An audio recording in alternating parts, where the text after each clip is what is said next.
নির্বাচনের তো আসলে কোনো বিকল্প নাই। আপনি যদি বর্তমান দেশের প্রেক্ষাপট বলেন, আমাদের কর্মসংস্থান বাধাগ্রস্ত হচ্ছে। কারণ হলো নির্বাচনী অনিশ্চয়তার কারণে মানুষ বিনিয়োগ করতে পারছে না, বিনিয়োগ সিদ্ধান্ত নিচ্ছে না। যদি আপনি ভোটে যাওয়ার আগেই শুধুমাত্র সীমানা নির্ধারণ নিয়েই আপনি সংঘর্ষে লিপ্ত হন, তাহলে ভোটের ক্ষেত্রে আপনি কি করবেন? সাধারণ মানুষের ভিতরে আরও একটা ধারণা আছে যে পুলিশের দ্বারা নিরপেক্ষ নির্বাচন সম্ভব না। ত্রয়োদশ জাতীয় নির্বাচনের রোডম্যাপের খসড়া অনুমোদন দিয়েছে নির্বাচন কমিশনার এবং আজ বৃহস্পতিবার রোডম্যাপের ঘোষণা করা হলো।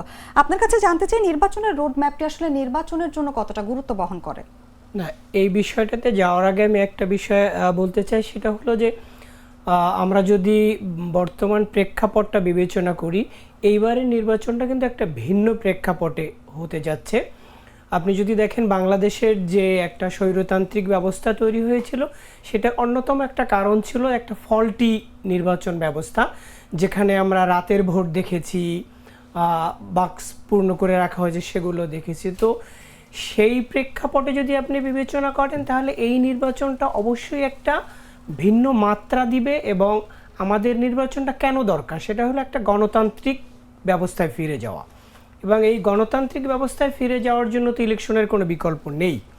যেহেতু আমরা গত 15 বছর যতগুলো ভোট দেখেছি, তার মধ্যে মানুষের মধ্যে সবচেয়ে বড় একটা ক্ষোভ ছিল যে তারা তাদের যে ভোট অধিকার সেটা তারা প্রয়োগ করতে পারেনি। সেটা ইভেন কি যেই দলটা ক্ষমতায় ছিল সেই দলের যে সাপোর্টার তারাও নিজেরা ভোট দিতে পারেনি। ফলে মানুষের ভিতর যে একটা ক্ষোভ তৈরি হয়েছে, সেই জায়গাটা কিছুটা হলো এইবারের নির্বাচনে সেটার প্রতিফলন মানুষ দেখতে চায়, যে সে যে ভোটটা দিতে চায় সেই ভোটটা যাকে দিতে চায় সে সঠিকভাবে দিতে পারবেন। এবং আমরা সবাই জানি যে অন্তর্বর্তীকালীন সরকার যে ঘোষণাটা দিয়েছেন যে আগামী ফেব্রুয়ারিতে এবং রমজানের আগে নির্বাচন হবে। তো একটা নির্বাচনকে যদি আপনি নিউট্রাল এবং ফ্রি ফেয়ার যেটা আমরা বলি, সেটা করতে গেলে অনেকগুলো আনুষঙ্গিক বিষয় থাকে যেগুলো নিশ্চিত করতে হবে। সেখানে ইলেকশন কমিশনকে প্রথমে একটা স্বাধীন এবং নিরপেক্ষ ভূমিকা পালন করতে হয়। তো এইটা শুধু এমন না যে নির্বাচন কমিশনের একার কাজ একটা নির্বাচন করা, সেখানে রাজনৈতিক দলগুলো রয়েছে, আমাদের সিভিল সোসাইটি রয়েছে, আমাদের পর্যবেক্ষক থাকবেন, ইভেন আমাদের যে মিডিয়া আছে, মিডিয়ারও একটা রোল আছে এখানে, যে নির্বাচনটা কতটা স্বচ্ছ করতে পারে, কতটা গ্রহণযোগ্য হতে পারে। তো সেখানে যে রোডম্যাপটা ঘোষণা করছে এখন হলো, আমাদের দেশে যেটা দেখা যায় যে ভোট কেন্দ্রিক সবসময় এক ধরনের অনিশ্চয়তা তৈরি হয়। সে অনিশ্চয়তাটা কী ধরনের অনিশ্চয়তা? আমরা দেখতে পারি যে আমাদের যে ব্যবসা বাণিজ্য থেমে যায়, এক ধরনের ভীতি কাজ করে মানুষের মধ্যে, যে নির্বাচনকালীন একটা হাঙ্গামা তৈরি হয়, মারামারি হয়, মানুষের জীবন যায়। তো সেই জিনিসগুলো যাতে না হয় এবং সকল মানুষ যাতে নির্ভয়ে তার পছন্দের প্রার্থীকে ভোট দিতে পারে, পাশাপাশি রাজনৈতিক দলগুলো যারা নিবন্ধিত আছেন তারা যাতে তাদের ভোটে তাদের জনগণের রায় নিয়ে সরকার পরিচালনা করতেন, এই সকল বিষয়গুলোই আসলে রোডম্যাপে থাকা উচিত।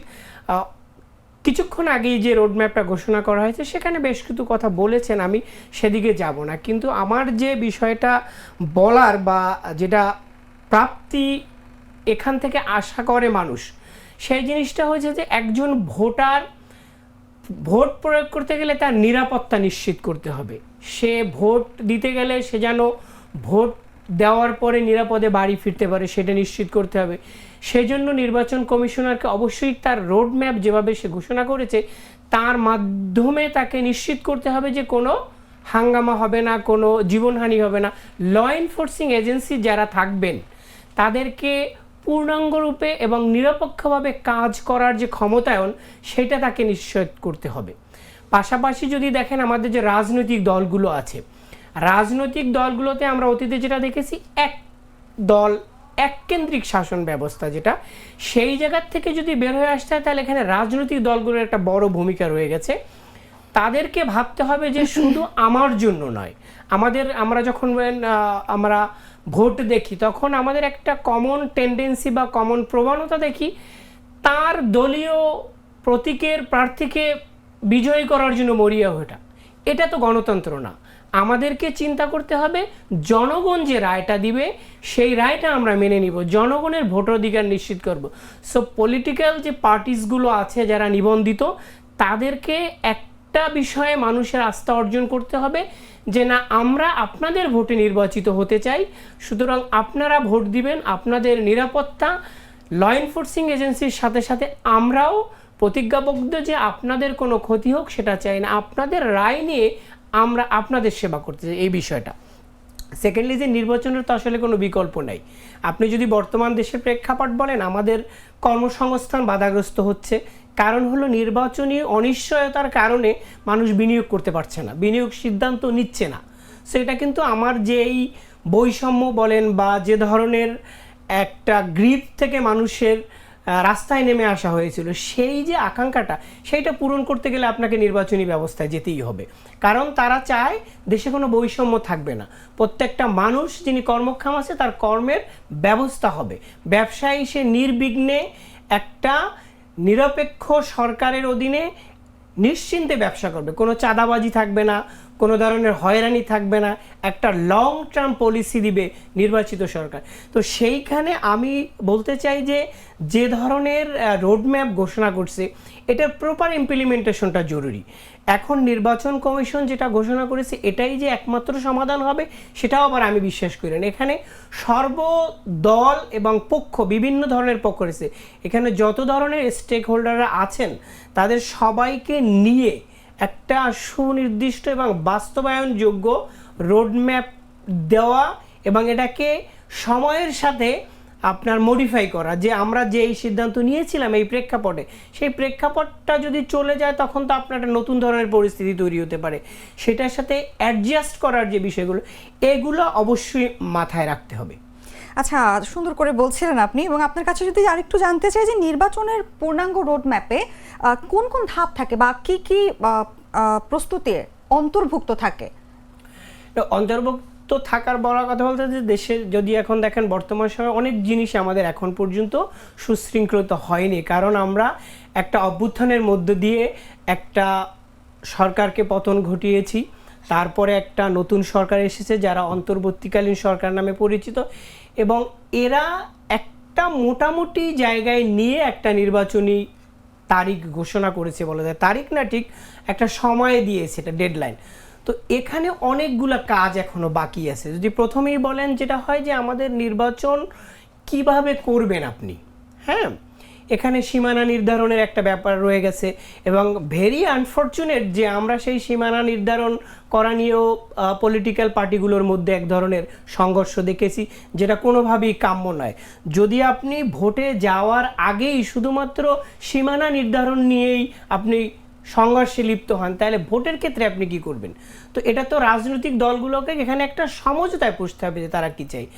আসেন আপনি আইন শৃঙ্খলা বাহিনীর যে ভূমিকা, এটা সবচেয়ে বড় ভূমিকা, কারণ অতীতে আমরা যেটা দেখেছি যে পুলিশ বাহিনীকে খুব ভালোভাবে একটা নির্দিষ্ট দলকে জেতানোর জন্য কাজে লাগানো হয়েছে। সো সাধারণ মানুষের যে আস্থা না, এইবারে নির্বাচন হলে সেখানে পুলিশ একটা নিরপেক্ষ ভূমিকা পালন করবে, এবং সাধারণ মানুষের ভিতরে আরও একটা ধারণা আছে যে পুলিশের দ্বারা নিরপেক্ষ নির্বাচন সম্ভব না। আমরা যখন সাধারণ মানুষ হিসাবে যখন বসে থাকি চায়ের দোকানে কিংবা রাস্তাঘাটে চলাচল করি, আমাদের পরিচয় জানে না, তখন মানুষ নানা ধরনের কথা বলে।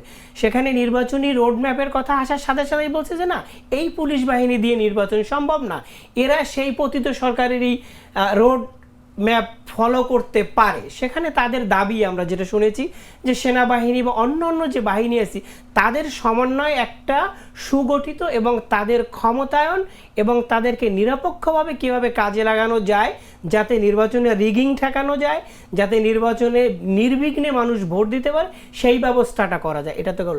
এর পাশাপাশি নির্বাচনটাকে তো গ্রহণযোগ্য করতে হবে। আমরা সবসময় বলে আসি, আমরা যে অতীতে 3-4টা নির্বাচন দেখেছি গত 16 বছর, যদি আমরা বলি কোনো নির্বাচনই সেখানে গ্রহণযোগ্য হওয়ার যে প্যারামিটার বা ইন্ডিকেটরসগুলো থাকে সেগুলো প্রপারলি ফুলে ওঠে না।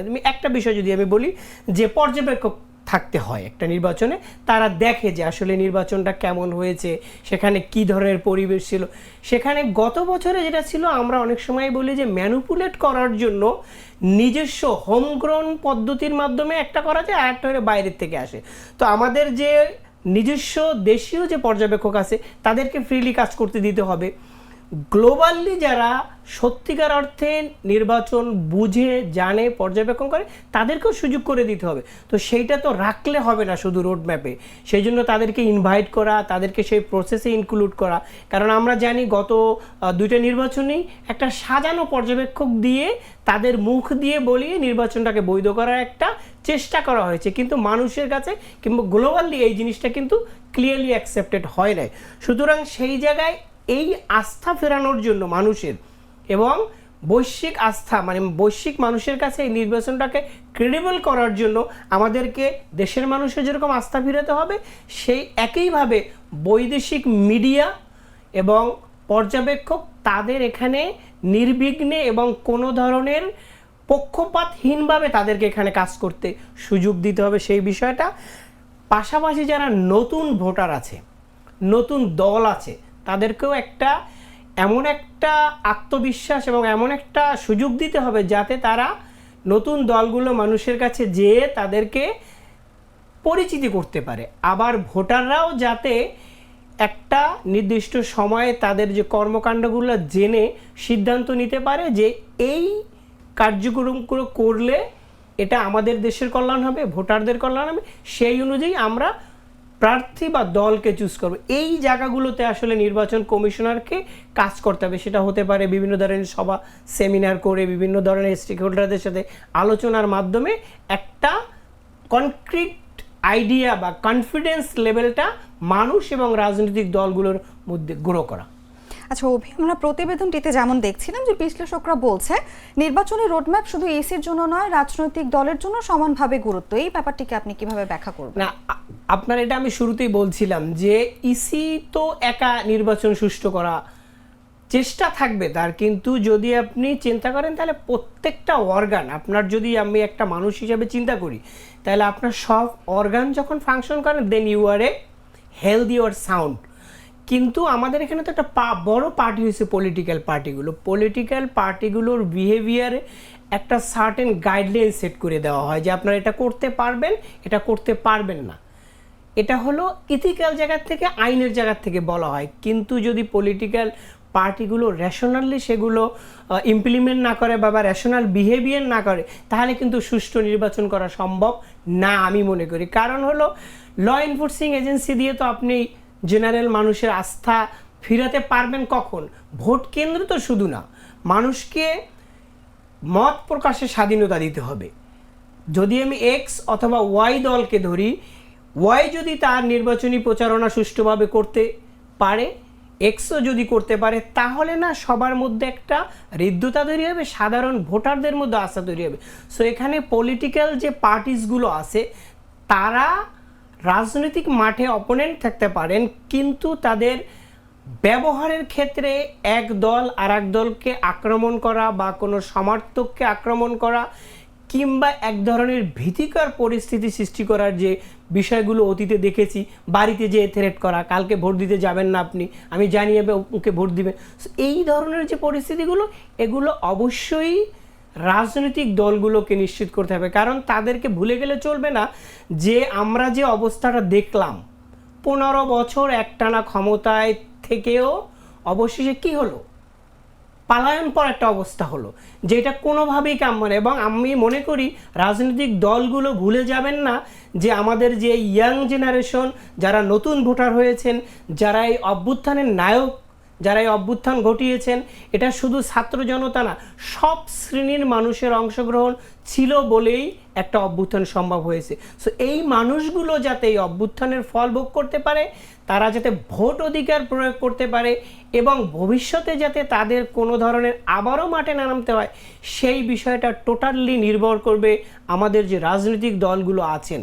সো আমি অ্যাজ এ মিডিয়া পার্সন হিসেবে আমি মনে করি আমাদের যে রাজনৈতিক দলগুলো আছে তাদেরকে অবশ্যই একটা সৌহার্দ্যপূর্ণ এবং ভ্রাতৃত্বপূর্ণ ব্যবহারের মাধ্যমে যদি আপনি একটা উন্নত দেশের কথা চিন্তা করেন, তারা কিন্তু একই স্টেজে একই ডায়াজে দাঁড়িয়ে তাদের রাজনৈতিক প্রমিসেসগুলো তারা ব্যাখ্যা করে যান যে আমি এটা করব, আমি এটা করব। আপনি আপনার ইডিওলজি, আপনার কর্মপ্ল্যান, আপনার ব্যবস্থাপনা দিয়ে মানুষকে জয় করেন, মানুষ অবশ্যই ভোট দিবে। আপনি কেন মাসল পাওয়ার শো করবেন? এই মাসল পাওয়ার যাতে না আসে এবং মানুষ যেন নির্বিঘ্নে ভোট দিতে পারে, সেই দায়িত্ব আমি মনে করি একটা বড় অংশে নির্ভর করে রাজনৈতিক দলগুলোর উপরে। এবং আমি প্রত্যাশা করব যে এই রাজনৈতিক দলগুলো তারা সবাই এই আস্থাটুকু জনগণকে দিবেন যে না, আমরা কোনো ধরনের ইন্টারফেয়ার করব না। আমরা চাই গণতান্ত্রিক দেশ যেখানে সবাই সমান, সবাই তার ভোটাধিকার প্রয়োগ করতে পারবে। একদমই তাই, এবং আমাদেরও প্রত্যাশা থাকবে একটি সুষ্ঠু ও গ্রহণযোগ্য নির্বাচনের। ধন্যবাদ অভি আপনাকে আমাদের সঙ্গে থাকার জন্য। ধন্যবাদ আপনাকে।